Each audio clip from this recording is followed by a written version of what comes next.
האירוע הזה הוא בעצם הפגנה נגד תופעת האל-תיזכן. סוס הוא לא טנדר ועירי לא בית לחמורים וסוסים.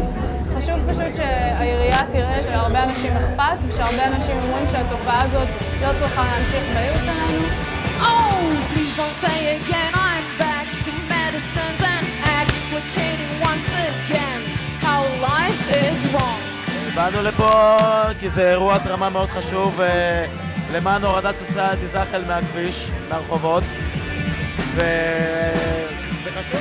Tuesday, crosstown cab, the dialogue has barely begun.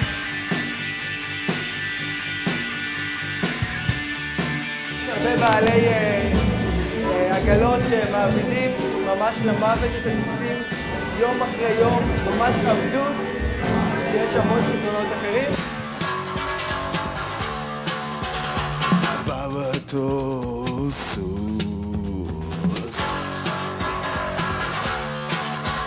הבא בתור סוס. היה סוס למטה, מתחת לבית שלנו, וסוס שאתם הצלתם, העמותה הצילה. לקחו אותו ממישהו שסוחר בדברים, אל-תיזכן. ירדתי למטה ונתנו לסוס אוכל, ואז נתתי את הפרטים שלי. אז הם שולחים לי מיילים. אנשים שמנים יושבים לי על הראש, כנראה שאני לא לבד בבניין.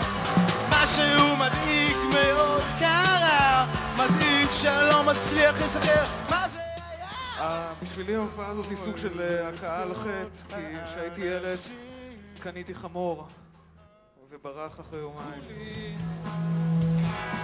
קראו לו פייר. אני אוכל סוף סוף להתוודות כולי, אני אוכל סוף סוף להתגלות כולי. למען בעלי החיים שאנחנו בעצם פה בשבילהם הערב, בעיקר למען סוסים וחמורים שעוברים הזנחה והתעללות יומיומית. צריך להפסיק את התופעה הזאת, זה לא יכול להיות שבשנת 2008 תהיה תופעה כזאת פרימיטיבית בעיר שלנו. ותודה לכולכם שבאתם, תודה רבה.